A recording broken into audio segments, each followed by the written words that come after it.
Well, hi YouTubers, hi, I'm back with 6 months 60 books, and it is Pratchett's The Spirit of Fantasy by Craig Cabell. And you think I love this book, because I love me some Pratchett, I love Has and Souls at School. Truckers, Diggers, Wings, the Discworld series, Witches Abroad, the Johnny Maxwell series. You'd think I'd love his work, and I do love his work, so you think a book celebrating his work would be absolutely fantastic. And it really, really isn't. Yes, here we go. Read some of the blurb. Pratchett is one of the world's most loved writers in the world, with worldwide sales of over 65 million copies in 37 languages. His novels are eagerly awaited by his legions of fans year after year. His first Discworld novel, The Colour of Magic, was released in 1983, and since then the series, with its whimsical heroes and fiendish foes, has delighted both young and old. Featuring an in-depth look at the man and his work, as well as on-screen adaptation, and a complete UK bibliography and collector guide, it is essential reading for any fan. And no, it isn't. Okay, so the problem with this book, okay, is this. Like, this is Craig Cabell keeps dropping his own opinions into this text. This should be like a straightforward autobiography of Pratchett, not like a complete one, of course, but his early work. It's kind of like on one of his bios in his book, one of his early books. It said the year he was born, okay, and still not dead. Okay, fine, okay. But then it also said that he, on his first work experience, he saw a dead body. You could elaborate more on that. That kind of thing. This bit here, alright. And the things it tells you about the book, okay, the Pratchett Spirit of Fantasy is not an unofficial biography and not a Discworld companion. It's a tribute to a man who has sold so many copies of his books in 37 languages, and showing that he wears his heart on his sleeve even long before his illness. Yeah, that was in the blurb. Okay? It is not my wish to overanalyze and discuss the characters and plotlines of every Pratchett novel in this book.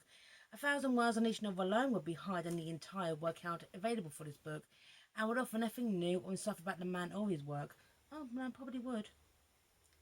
Okay? Yeah. And there's more to Pratchett's life in Discworld. In this book makes it clear. Conversely, Discworld is as far-reaching, and the books and social collectibles so vast. The extensive bibliography has been included at the end of this book. Oh yeah, no, it's not that great, to be honest. Okay. Yeah, it has the blurb. Okay. Right, and also the author just puts way too much of himself in this book. This is page 32 about Pratchett's bad books. I mean, everyone has. Okay, Pratchett's bad books. I'm going to talk about mine quickly, okay? Not bad books, but books that just weren't my particular kind of thing. I didn't particularly like The Last Continent. I didn't really like making money that much because banking isn't that great, to be honest. Okay, even though it was nice seeing Moist from Lookwood back. So yeah, everyone has their own kind of favourites, and Jingo, even though I love the watch, wasn't one of my favourites either. Monstrous Regiment, and I was in a production of Monstrous Regiment. I was in a play of Monstrous Regiment. Is not my favourite Pratchett novel. Okay, so hey, everyone has their own. Everyone has their own. Okay, Truckers, Diggers, and Wings. Truckers is the best book. Okay, Diggers and Wings has kind of lacked that little bit, you know. And Truckers was turned into a TV show, and it was great. Okay, so yeah. But this is what the author says.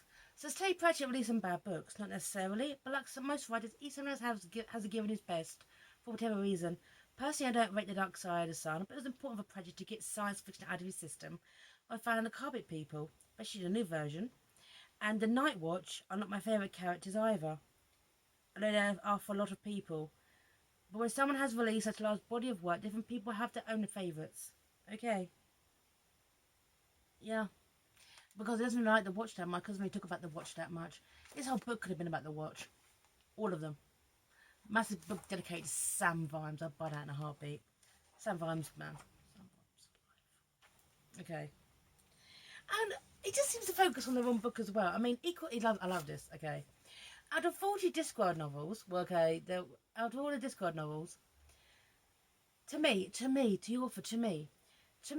Equal Rights is the best book in the Discworld series. By this book, Terry has homed in on the sexism of the whole fantasy genre, where witches have lesser powers than wizards, and it being accepted as fact that females are only good for fun on broomsticks and for an eye of newt into a bubbling cauldron. It was brave and ingenious and delivered different characters and places on the Discworld. Yeah. Yeah, but essentially he dedicates that much, okay, to um, equal rights. Talks about Escarina Smith. But the fact is that until the last Discworld novel, which obviously came out after this book came out, okay, it doesn't even mention that Escarina Smith dropped off into the margins and was never seen about or talked about for almost about 3 decades. Yeah.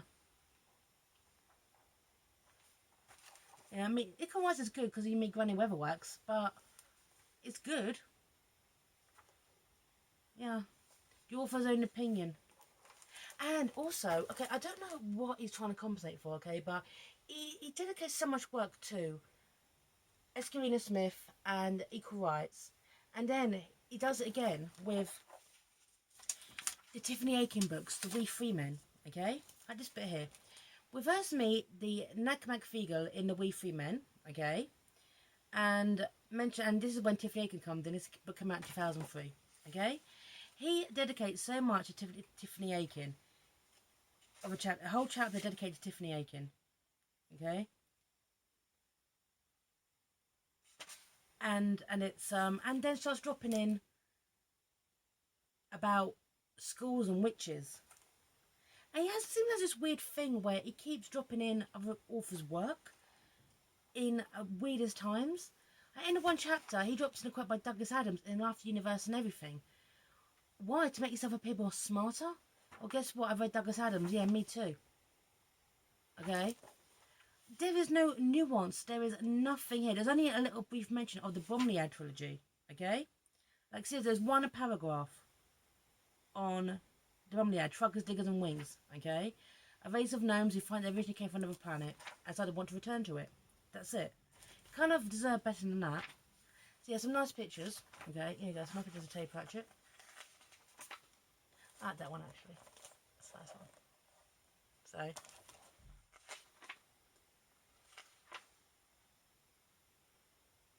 and then of course death. Okay, death. Some people argue that if there's a death, there should be a god, thus confusing the devil and death. Pratchett adopts an ancient philosophy by creating gods, very interesting for a man who doesn't believe in God. However, towards the end of the Reaper Man, Death states there is no hope but us, there is no mercy but us, there is no justice, there is just us. Yeah. And that's a comment that works on different levels because Pratchett was a humanist. The thing is, this is just speculation. This is nothing to it. This is just this bit here, okay, is when I'm talking about the books, okay. The Colour Magic, the first UK price sticker copy of the Colour Magic is worth thousands of pounds. Okay. Yeah.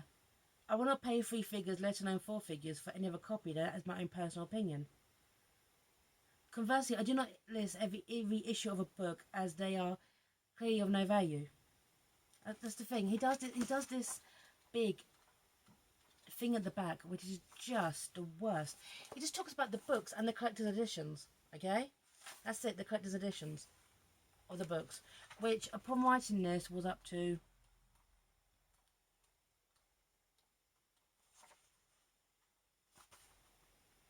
2011. Okay, 2011. It doesn't even mention at the TV show. It basically even says, okay, when the live action versions, it basically says the Colour of Magic is the best one, and David Jason was the best Richmond. And I'm like, no, okay, no. David Jason was the greatest Albert, okay. David Jason was a terrible Richmond. And yes, you can debate this in the comments if you like, okay? You can debate this. I expected more from this. That's the thing. It's kind of like, it's just characters like Denise McFeagle and Tiffany Aiken, and then a little bit about Ascarina Smith. And it talks about the spirit of fantasy, where there was no spirit in this book. And the thing is, if I was to write a book about the Discworld, I would, yes, probably pander to the audience, okay? But the thing is, Terry Pratchett knew his favourite characters. He audits his favourite characters. In Guards, that is the first introduction of Carrot, okay? Carrot the Dwarf, or Carrot I Fantasy, okay? Who goes to Ankh-Morpork, becomes a member of the Watch, and then the thing is though, if Carrot was supposed to be the Prince Valiant, too good hero kind of thing, Sam Rhimes walked in, stole the book. Okay? Sam Rhimes and the Watch stole the show. Ted Pratchett said that he had trouble setting a book in Ankh-Morpork after that because I expected a City Watch. In the truth, what I did a review for my last kind of series, I mentioned that when I was reading this book, The Truth, and I love that book, and it's a book about journalism, so it's obviously a subject close to Ted Pratchett's heart. But when the Watch came in, I got a little bit more like, yay, you know? If I was to write a book about the Discworld, knowing that the audience had favourite characters, I'd focus on that. I would explore Sam Vimes over Tiffany Aiken. Escarina Smith, one book in the margins, was in the last Discworld novel, which I have not read, because I won't read it. Okay, I'm not really a fan of Tiffany Aiken anyway. Okay, I might read it eventually. But the thing is, why should you devote a whole chapter to a character who, by 2011, had one book dedicated to her and disappeared into the margins and wasn't seen after that? And because he has the audacity to say it's the best Discworld novel? What, over Mort? Or Guards? Or Soul Music? How do you come to that logic? Even that conclusion? It's just mind-boggling. So now, as a Terry Pratchett fan, a Discworld fan, as someone who, I've been on my earliest videos, okay, I was talking about, because I did a video on the day he died, okay? Someone's loved his work since I was a teenager, I put about 14, in my school library, and I picked up Witches Abroad, and thought, you know something, I'm going to just read to the end of the chapter, and then realised that there wasn't any, and it was halfway through the book, and I was hooked, and Death was in it, and Death was cool. And it kind of mocked Lord of the Rings in that book as well, by hitting Gollum over the head with an oar. Yeah. And that was when I really became hooked on the Discworld. Yep. I did not recommend this book as a Discworld fan.